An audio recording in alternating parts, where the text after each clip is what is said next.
And then during COVID, I had moved out to Cape Breton, and we were all still very good friends. And Max Lucia and I were just chatting, you know, and I don't, he probably would be able to remember who said it exactly, but one of us was just like, you ever imagine what it would be like to write a Derelict song now? And Max goes, you know what? I actually have a riff that I haven't connected to any of my stuff for my project. Kind of sounds like a Derelict riff. I'm like, send it over. He sends it over.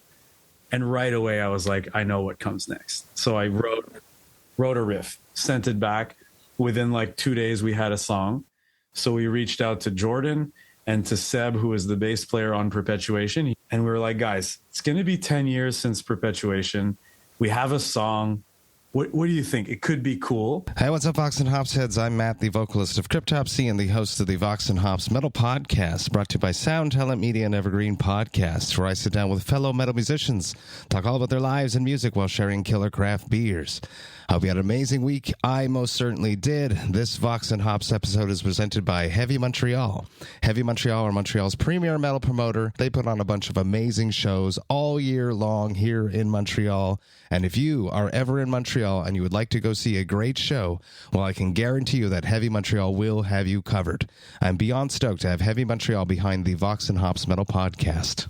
Now, before we jump into today's episode, I'd just like to tell you that I'm on tour, people. That's right. The Necromantium Part 2 tour is happening right now in the United States and Canada. That's right. The Necromantium Part 2 tour is simply incredible. I am out on tour with Carnifex, with my band Cryptopsy, of course, Mental Cruelty, Organectomy, and Heavy Hitter. This tour kicked off on October 4th and is running all the way until November 3rd. So you should most definitely come and see me and hang out with me. You can grab your tickets by going to voxandhops.com/Carnifex. Come and hang out with me. It's just an incredible lineup. You got everything from OG deathcore to new hardcore to orchestrated blackened deathcore to brutal slam, and then you got Cryptopsy, the OG tech death monsters, and plus I'm there. So come and hang out with me. Grab your tickets and come hang out with me on the Necromantium Part 2 tour.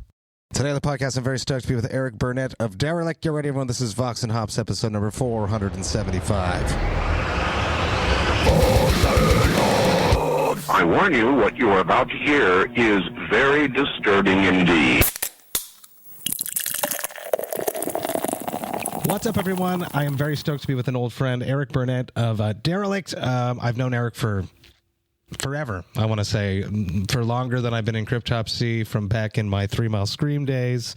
We played lots of shows together, maybe just one or two, but definitely lots in my mind. At Le Saphir is what's really the one that's popping up in my brain at this exact moment, which is a defunct club here in Montreal. A very, very long intro just to say, Eric, how you doing? I'm doing great, Matt. How are you? I'm good. It's great to hang out with old friends, have a reason to sit down with someone you haven't sat down with for 10 years more. Oh, dude, for sure. And when you said that, I was thinking about that today. I was like, yeah, I guess I've known you for almost 20 years. Probably the whole history of Derelict, because you are basically hitting your 20-year mark this year for 2024. It took a hiatus and probably the pandemic. We'll dig into that later to bring it back.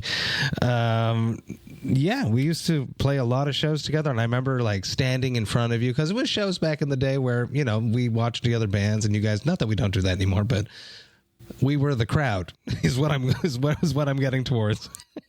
That's how you get to know the local scene. You play in front of only the local scene of people, of musicians. But we've learned a lot, and I like that. It's Vox&Hops, and there was a period of time where you were sober for a year, so I don't know if you've ever bounced back from that. Oh, you remember that? Yeah, because you inspired me to do a month long of sobriety, and I did it in 2018 November. I was sober for a month, and it was probably right after you were doing some sort of sober post that it inspired me to do it.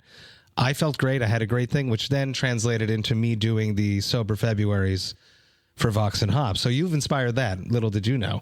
So I'm not sure if you do still drink, but if you don't drink, that's okay. But it's Vox and Hops, where I hang out with my metal friends, talking about their lives and music while enjoying typically craft beer. But what are you going to be drinking on your side today? I brought two, since I live in Nova Scotia now. I have two beers, one that I drink regularly, but one that I haven't tried. So we're going to find out. Is it Propeller? Is it Propeller Brewing?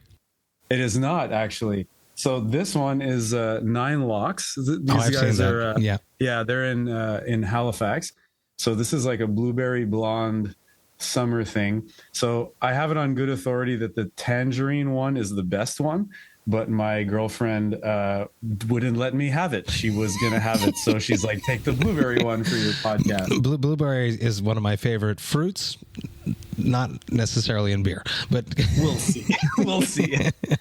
Yeah, and then the other one I brought along was Breton Brewing, just their light lager that came out this year. But they're right near where I live. I live in Sydney, Cape Breton, so we can go to their tap room and stuff. And it's a nice local one, and they're growing, so it's cool to support them. Support the local, just like we used to back in the day, by watching each other scream. Although you were already proficient back in the day, I still had some work to do. This is what I'm going to be drinking on my side. On my side, I'm going to be enjoying Sir John Brewing's Haze Wars. They called it the Haze Wars, bending the rules. This is a part of the Vox and Hops Haze Wars event that took place earlier in August, presented by Yakima Chief Hops, which is a hop producer. They grow hops in the Yakima Valley of the United States, and then they sell them literally all across the globe. Shout out to Luc Beaulieu, the Canadian rep, who tends to really back Vox and Hops projects. So all the breweries got all their hops for free to make these beers. There was 5 breweries that went head to head to create their best IPA using the New Zealand line of hops from Yakima Chief Hops, the NZ hop line they call it. So they had to use Motueka, Riawaka, and Nelson Sauvin. Last year, Sir John won. They were the Haze Lords. This year, however, they did not, but it is a good beer, and the label is super cool because it's Contra. Apparently they were in Vermont playing Contra, and they were like, we should make a beer with the Contra label. So Haze Wars made sense for them. And I agree. I'm going to pour this out. I'd love to have you take me back to your very first beer, Eric. What was that first beer? Oh, my goodness. My first beer? So I was one of those kids who we would hang out outside of convenience stores, or deps as we call them in Quebec, and try to convince adults to get us beer. So it was sort of probably something terrible, but that an adult was willing to get us. Was there like a certain type of adult that tended to say yes? They're usually young men, to be fair. We did have one once just took our money and left. No. Which was an amazing lesson. It was like, we should probably not be doing this. The guy just took our $20 and left. And all right, okay. He was helping you. Yeah. So it was probably some Molson product, but I very quickly got into Unibrew stuff. We had a cool local dep that, now it's way more common that they would carry all kinds of stuff. But back then it was sort of the exception to the rule. And I really liked the heavy stuff back in the day, the Fin du Monde and Maudit. I'd make a big steak and, have those ones. I'm less on that now, but that was definitely where I started out. Hell fucking yes. And Unibrew was intimidating to me back in the day because the high ABV. I was so I'm not ready for this. It's going to destroy me. It was always quantity versus quality in my camp back in the day. But then the more I became a metalhead, I was more drawn to it because of the artwork, because it's super metal and it's super cool. And I still drink Unibrew to this day. I had a 12 Pistol this week, honestly, on Monday night. And it was still delicious, even though they transitioned to cans and it's been switched ownerships. It's still delicious.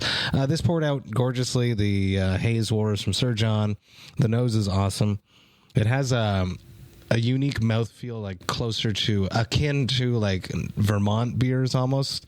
So it's super exciting, and it's cool that to have them come back and to want to be a part of Haze Wars again. So cheers to Max and Joel. and the rest of the team over there, Simon, for being awesome. How's this blueberry ale? First off, it's not blue. That's a good sign. It is not blue. I'm actually surprised. The blueberry taste is clearly there, but it's sort of like a dry aftertaste. Sort of feels like drinking a sort of light lager, and then there's like a blueberry kick at the beginning. And, sometimes these things, I don't get them, it's more of a gimmick than anything, but I can see why the tangerine one is so popular if it's got a similar mix to it. Hell fucking yes. Soundtrack of your youth, when you were growing up in your parents' or guardians' house, what music was playing when you were not in control of the radio? What music did your parents or guardians listen to? My dad was in control, and he was a metalhead of his generation. So there was a lot of Sabbath, Led Zeppelin. He had, I think it was Master of Puppets in the house. He didn't play it a lot because I think my mom wasn't a huge fan. It was too intense. Yeah. A lot of 70s rock too. A lot of Fleetwood Mac.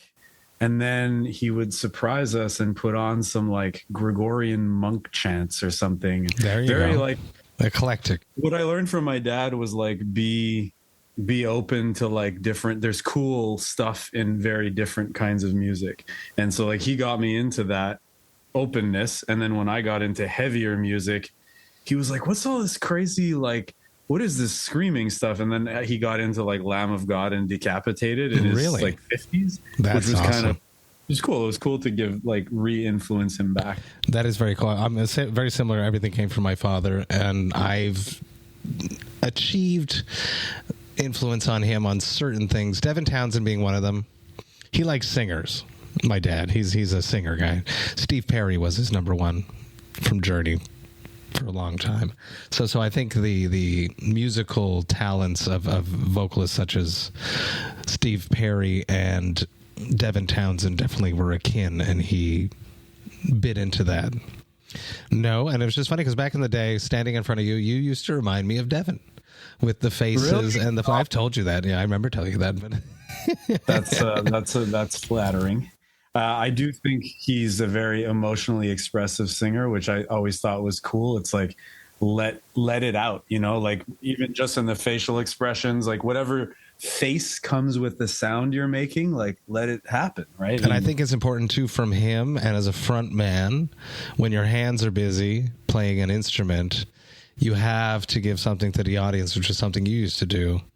And I feel like doing it, the face, because I make a lot of silly faces on stage nowadays, it sort of helps the screams almost. I don't know why. It's like maybe it's a visualization, and mouth placement thing that comes into tied together. Yeah, I think so. I think, I remember when I started doing the kind of vocals that we do, I think like everybody else, you kind of try to sound like something that you like and you learn from that. But then I eventually realized like, okay, wait, these songs are about real things. So I'll just let myself make the sound and thus the emotion and the facial expression that's coming out. I'm not going to go, oh, this is a low part. This is a high. It's just like, okay, what is the song asking for? And then I figured I should probably do that with my live performance as well. Just be natural. Because let's face it, I don't pull off the tough guy thing very well. So it was just like, let me just be authentic. Yes, yeah. And I guess I struggled with that for so long too, being the tough guy thing. Because as a front man, it's somewhat expected of us. Well, I mean, you were talking about the old days. We were playing in the same scene as like Big James Arsenian from Endos.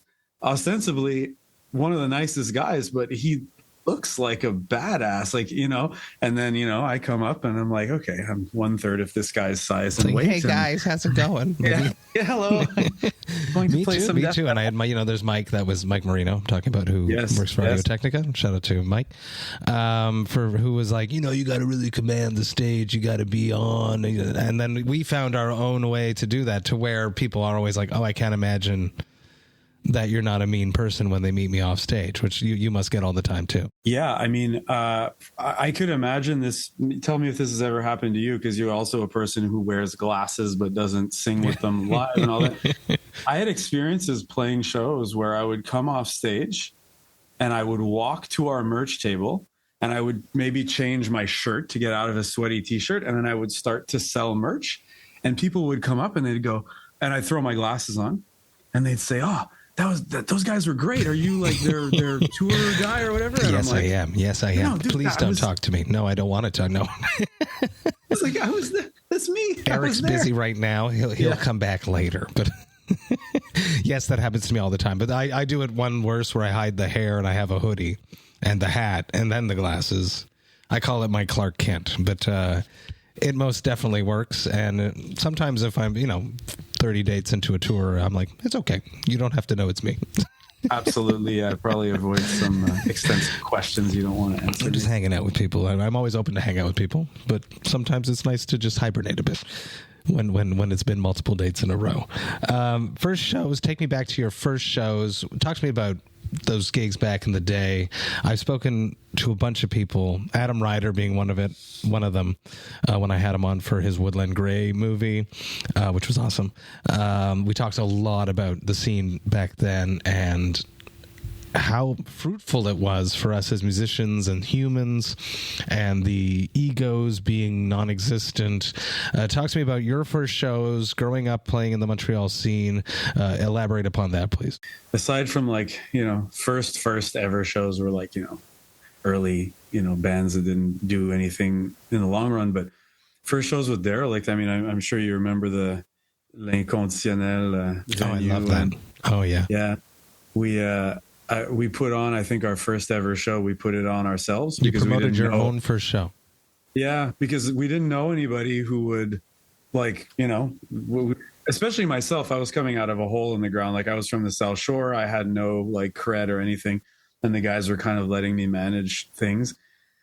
So I said, okay, let's do this, find out how it works. And we put all of that together, and it went, I remember it going well. I do also remember getting electrical shocks from the microphone at that place. There were some ground issues at Lake Go. Yeah, there was a bunch of other issues too, but maybe that was one of them. But multiple issues. Also the possibility of getting trapped in the backstage if you happen to be there when a band starts, because there's this little door right on the side of the stage. Oh hell yeah! I watched "Blessed from a Broken Heart" there. Oh, right on. Yeah. So we did a lot of stuff like that, and very quickly started doing little Quebec, Ontario tours as one does, and gaining some traction that way. And it was interesting in the early Derelict days. While we did, our style fits, I think, pretty well with what we'd call Quebec extreme metal, because it's very saturated in Quebec. When we would go to Ontario, we had a really good reaction there because we were different from what most of the local scene was there. There was a lot of sort of Despised Icon, Despised Icon light, very new bands playing mostly breakdowns. Some deathcore. You were a bit more, definitely more technical. Yeah. And then we would show up with this very fast stuff. And it was, so we ended up spending a lot of time there. But yeah, the Montreal gigs in those venues like Sapphire and playing Foufs is among the best memories I have. And it's the couple of, I believe you guys did 3 Mile must have done one of the mosh cores. That was a very, very good show, that I will say that. Shout out to Angelo Russo, I want to say his name is. Yeah. And Joey, I believe, as well. Yes, who played exactly. in Derelict for a while. We did 2 of those. It was also the birth of our completely one-sided, they don't know about it rivalry with Agonist / Tempest, because they didn't. It's kind of an internal joke we had, but there was a series of things that happened in those days that were not their fault, but that would impact us. So the first time we played with them, they were still the Tempest, and something happened with their lights or something. There was some problem. And then the stage manager was like, okay, guys, we're so sorry. We have to cut your set. And we were like, blast. Agonist. Yeah. And then not long after that, we were recording our first album, and Chris was producing it, and things happened with the Agonist, with their label. And he's like, oh, sorry, guys, I have to push you back.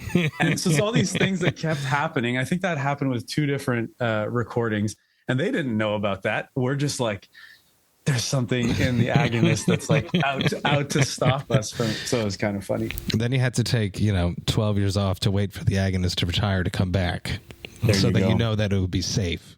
That's really what it was. We were waiting for them to get all of that out of there.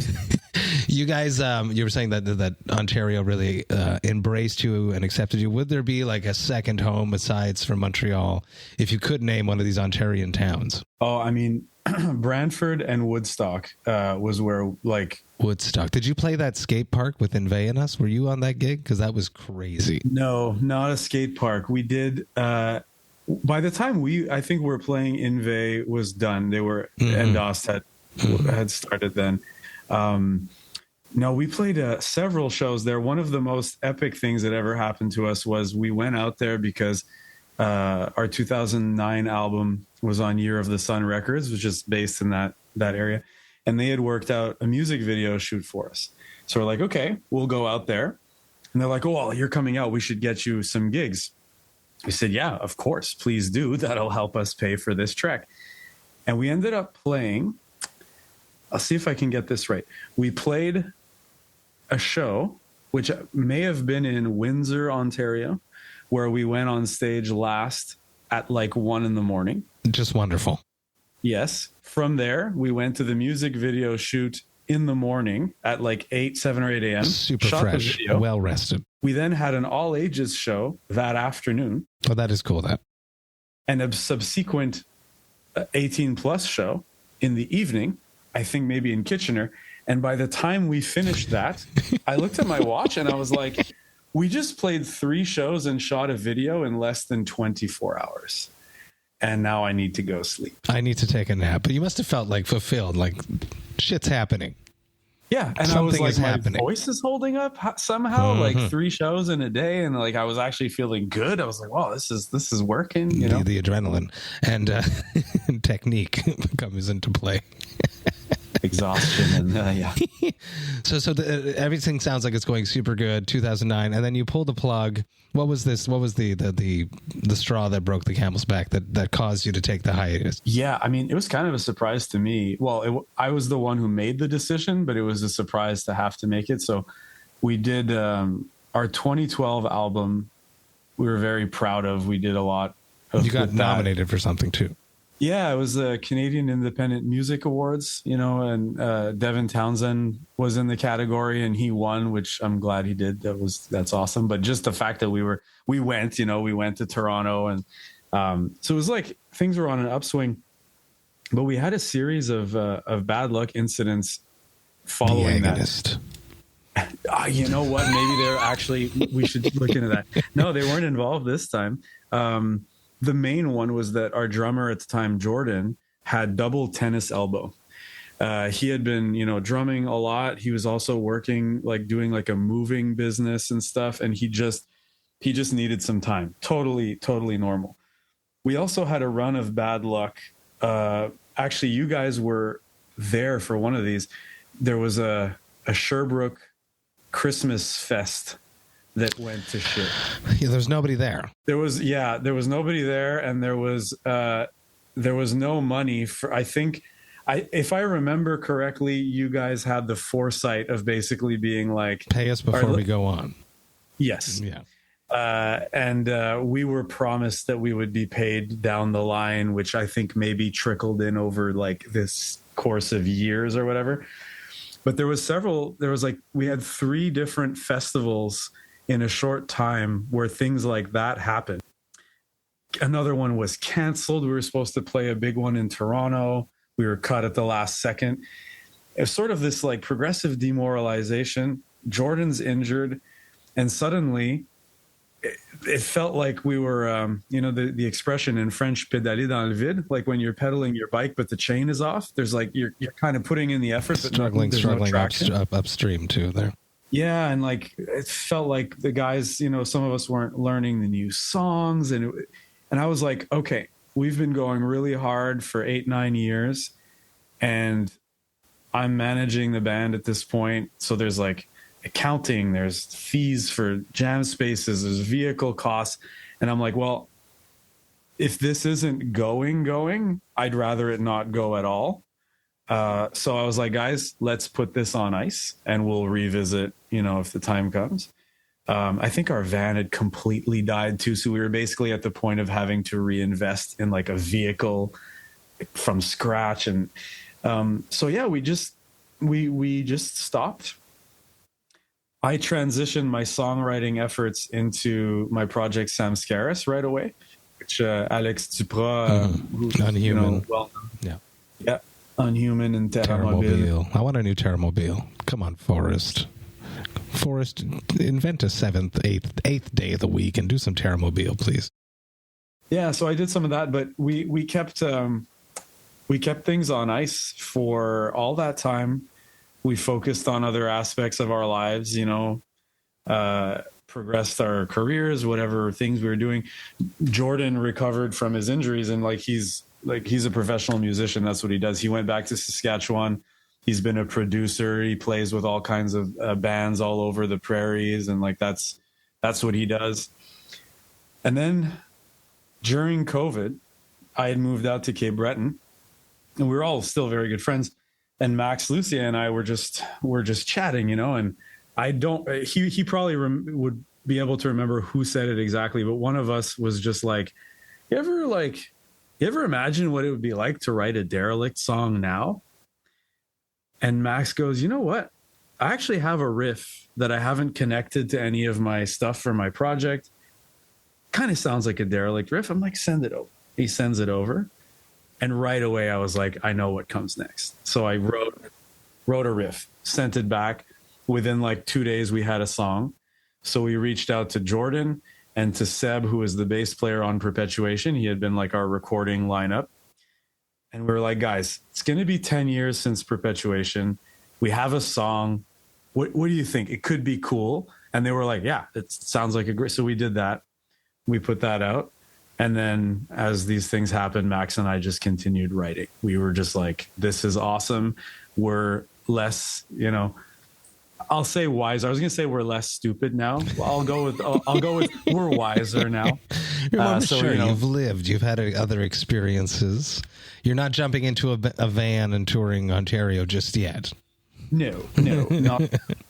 No, it's more of a writing and recording thing. And, if ever some really good opportunities that were worthwhile would come along, we might, see about bringing people together. But it's just a really fun, cathartic thing to go oh, wow, I can still do this. We can still do this as a band. It sounds good.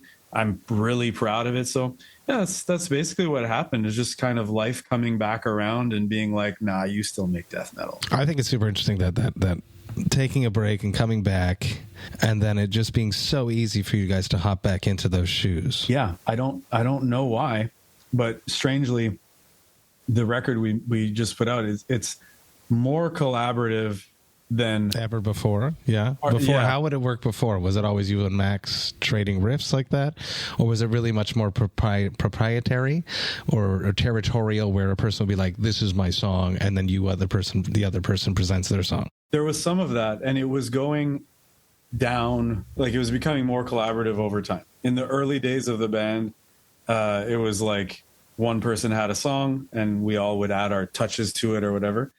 By the time we were writing Perpetuation, that was Max, Jordan, and I were the remaining core members of Derelict at that time.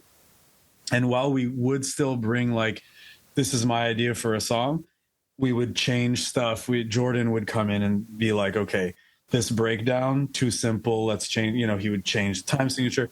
He brought in a song that he wrote on keyboard and was like, can you make this, can you put this on guitar? That was an experience, right? But so that was already happening. But by the time we came together for this record, there are songs that I don't think Max or I could say who wrote more of. It's sort of it was so collaborative and back and forth, which is a cool thing. You send something off because we work, we don't live in the same town, province at all. So, you send off something and then it comes back. And then the email says I changed it, but hear me out. And then you open it and it's better than what you sent. And you're like, you hope so.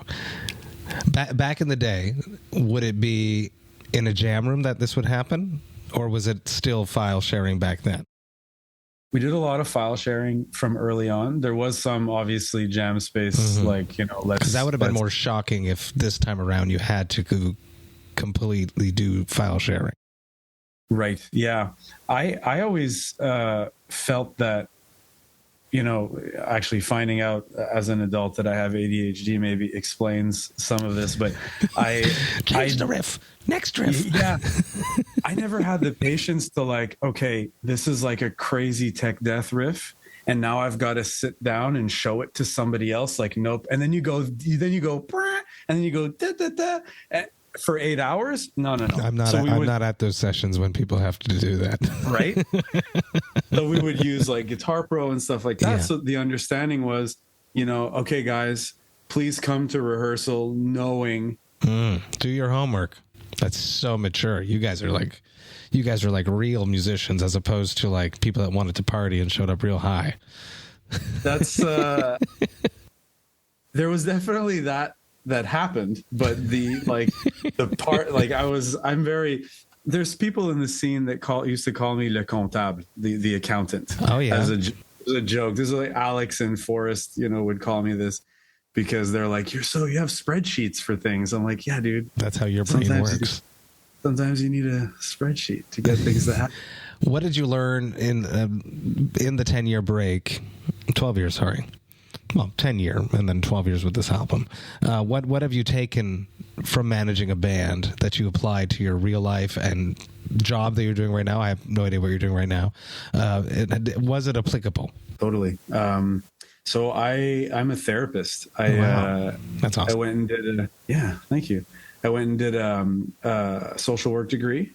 And I started working with kids, and then I worked in the justice system, and then I worked as a therapist, and then I started my private practice, which I have a private practice now with my partner. She's both my partner in life and in business. That's awesome. Congrats. Thank you very much.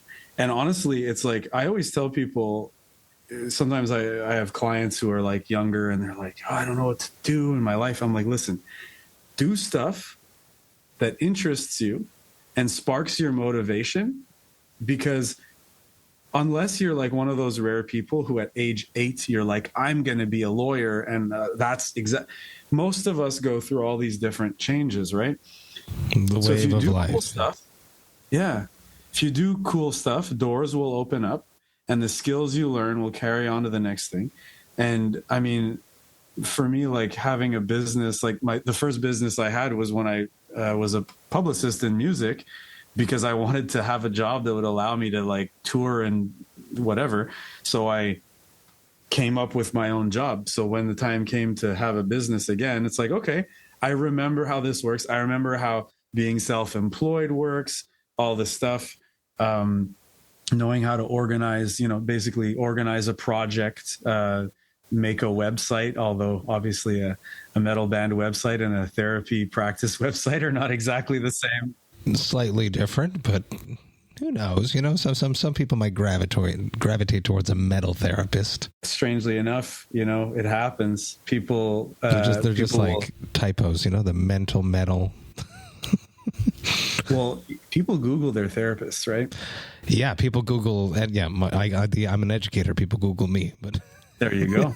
So then they come in, and they're like, "Yeah, so saw that band you have."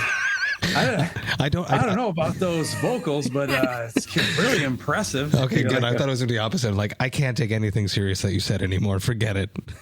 You did what? You slept in a van for how long?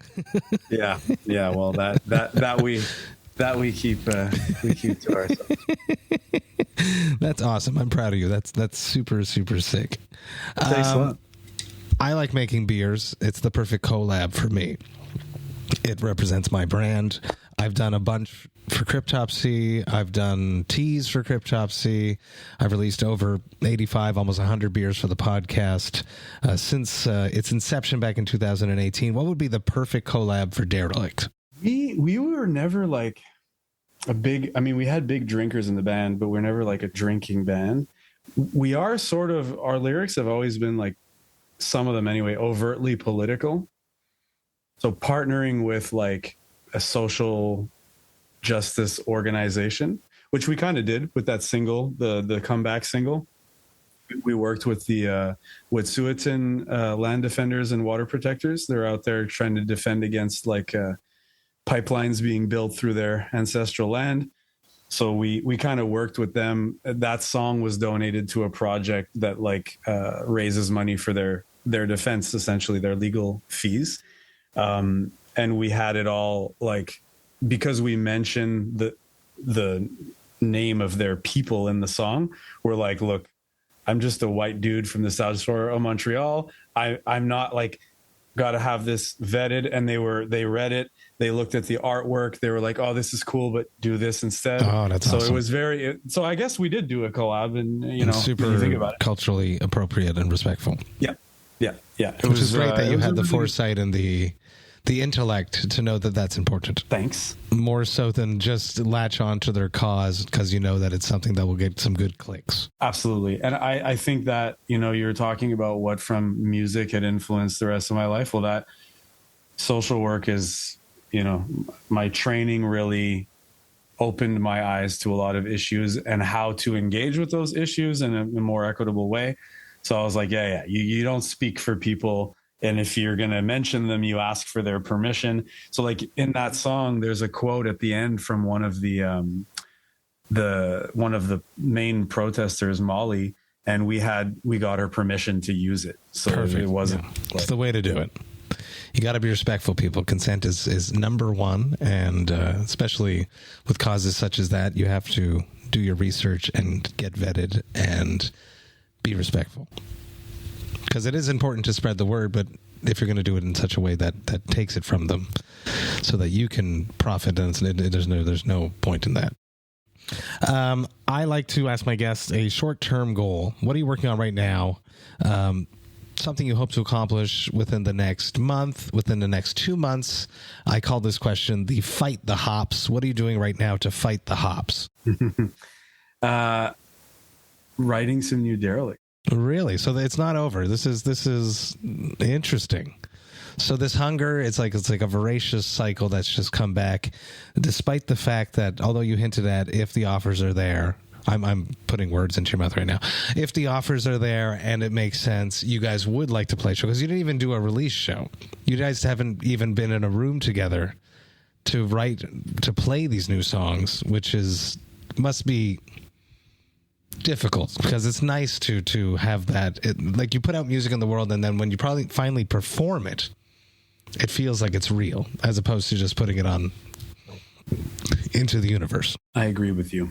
It's one of those compromises with, you know, fate, I guess, but flying people in from so far apart like that, you know, the costs are there.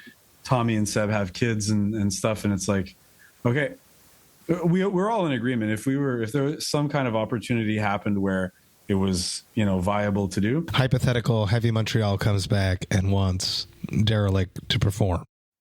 That'd be awesome. Yeah, I think we could work something out.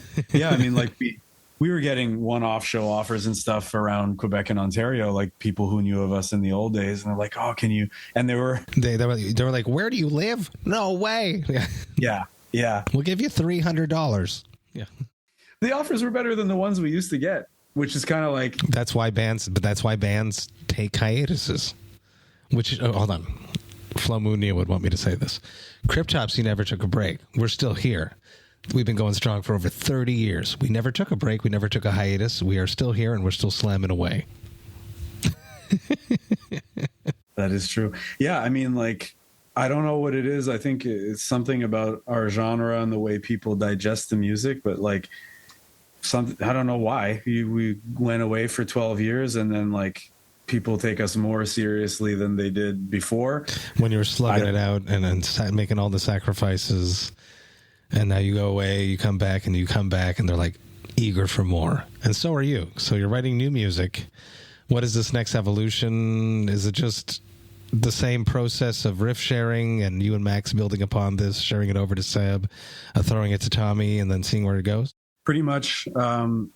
We are resurrecting an old song that we wanted to do more justice to. So we did an EP in 2008 called Carry the Flame.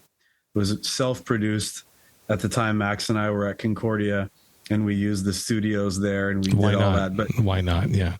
But we like it enough that we kept it out, that people can hear. But the first song on that, I always, whenever I would replay it or re-listen to it, it's like, man, some of those riffs, like it still feels like I would write that again now. So we said, well, why don't we update that? So that we worked that out. Tuning's a bit different, but you know how that goes. And then the rest, so far, Max said, yeah, he's like, I don't know, these new songs, there's like an epic feel, something about it. I don't know what's going on, but we're both coming up with some broader musical ideas. Maybe to me, it still just sounds really fast and hard to play, but that is a good thing about the no show thing. You guys can basically do whatever the fuck you want. Yeah. Especially as a singer guitarist. Person. Yeah. Yeah. And I was vocals only for a long time. And now I'm back on guitar in the band. And I'm like, yeah, if we were to play live, we got to hire. There's some compromise that needs to come in here. Oh, yeah. You worked with one of my very good friends. I'm not sure how much if he just did some production on it or if he actually tracked you. With you being in Cape Breton, I'm assuming that he just mixed your vocals or edited them. I'm talking about Pavlo Hiatus. I don't think I've actually spoken about him on the podcast. Maybe I have. I was in a band. I am in a band. We never broke up. It's an extended hiatus.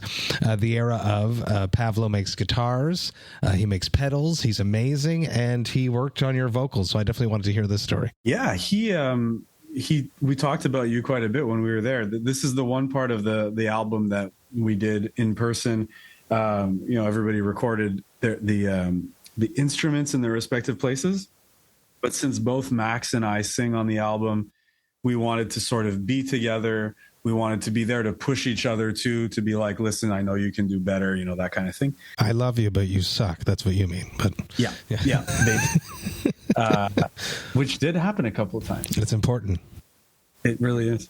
But Pavlo is Max's luthier. They know each other through that. Max has been bringing his guitars there for a long time. They became friends. And when we were trying to figure out, because we worked with JF Dajnev for the mix master, he's in Dallas.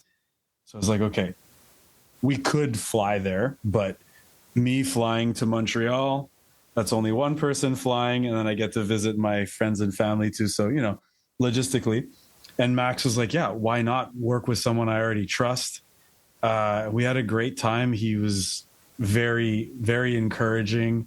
I was happy to sort of kind of outpace his expectations a bit, because he was like, oh yeah, maybe we'll do 2 songs a day, something like that.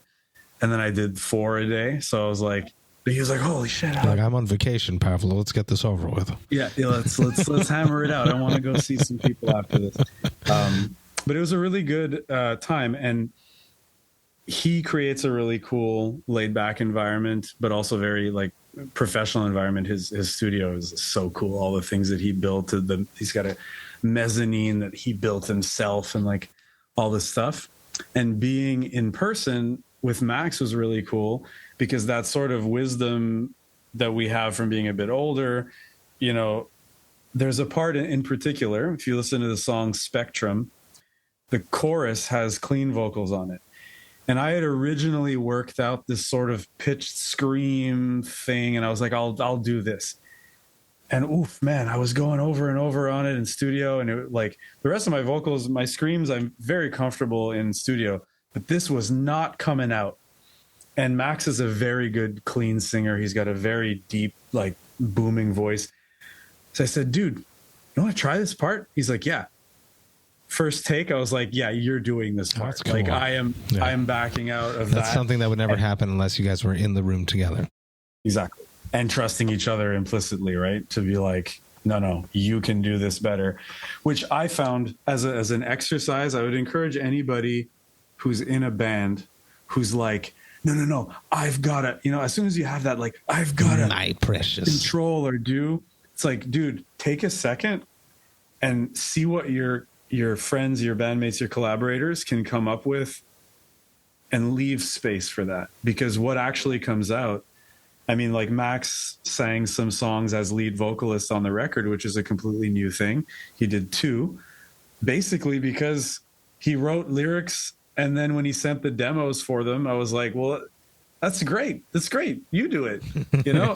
And which is cool, because for me, it's like, okay, I get to just focus on guitar for these ones and, you know, see what that feels like, which is a new experience for me. Which is a maturity thing as well, too. As musicians, as we grow, we realize that it's not about us, it's about the song, which is super important, which when we're young, it's not that. It's like, this is my riff. This is my vocal line. It's amazing. You don't believe in me. You don't trust me. I won't change this word, even though you pointed out it's grammatically wrong. Get it. Take another take. But if it wasn't for JF, I probably wouldn't be in Cryptopsy, because I met Chris Donaldson because he edited the drums on the first 3 Mile Scream record, and that's how I met Chris Donaldson. Yeah, and you have done some really awesome records with them, man. The last one, one of my top records of actually, I don't know if anyone else has mentioned this to you. So the Dying Fetus record that year came out the same day as us, I think. Yeah. I don't know why, but for me, those records go together. Oh, cool. Because you probably listened to them back to back in the same day or the same week. Yeah, all constantly. And so I always have like a rolling top 10 metal playlist of the year. And those 2 are on that. And I go to the gym and I'm like, I don't go like, oh, I'm going to listen to just the Dying Fetus record. It's back to back. It plays. And then As Gomorrah Burns comes on. And I'm like, yeah, it fits, dude. It's fun. I think so too. And I think that they should bring us out on a tour. Just throwing it out there into the universe. I'm in. Eric, I have one last question, the classic Vox and Hops wrap-up question. It probably doesn't happen to you very often. It especially did not happen to you and or me with the inspired month of sobriety that you inspired me to do back in 2018 and then sober Februarys thereafter. But you stopped drinking for a whole year, so it definitely didn't happen to you that year. But every once in a while, it happens to everyone. What is your hangover cure? Hangover cure is, I would say, I don't know, I always crave orange juice. Even though I never buy orange juice, it's probably something about that. That's so interesting. But my actual hangover cure was a year off booze. That's what motivated it. Yeah, literally. I went on a trip to Nicaragua by myself, and I was there for New Year's Eve, and I ran into some other Quebecois people who had much greater alcohol tolerances than I did. Mm-hmm. And I was so hungover that I lost a day of my trip, basically being sick and miserable and all that. So I was like, that's that year. That was January 1st was that I was sick in a hostel in Nicaragua. And I said, you know what? I'm going to take a year to remind myself that I can have fun without getting completely, wasted. Which kind of carried forth because now, like the guys, they used to joke on tour. They call me 2-beer Burnet. They're like, you have 2 beers and you're done, or you're drunk and that's all you need, or whatever. But that's cheap. That's spreadsheet. Wonderful. Yeah. That's wise people. Listen to them. It's not worth losing a day to enjoy a few beers. That's right. Get up and get through your day without complaining. But. Eric, thank you so much for hanging out with me, talking about your life, talking about music, catching up. Everyone go check out the new Derelict versus Entropy. It's out everywhere now. He's writing new material right now. I'm excited. Hopefully there's that show that books us both and it makes it worth it and you come out. I would love to share the stage again after 20 years, 15, 17 years, who knows. Massive cheers to you. Cheers to you, Matt. Thank you so much. Really appreciate it. Hey, thank you all so much for listening right today. And you know that I love and appreciate that. Man, this was an awesome hang. So stoked to have reconnected with Eric after all these years. I'm so excited that Derelict are back, that it's becoming a big part of his life again after taking a 10, 12-year hiatus. Very excited for the future of Derelict. And as I mentioned, I'd love to hang out and play some gigs with Derelict with Cryptopsy. We would love that very much. Massive cheers to you, Eric. Can't wait to hang out with you again soon. The Vox&Hops Metal Podcast is brought to you by Sound Talent Media and Evergreen Podcasts. I hope that you have a killer rest of the week. I will be back next week with another episode. But until then, remember to enjoy life, metal, and craft beer. Cheers, Vox&Hops heads.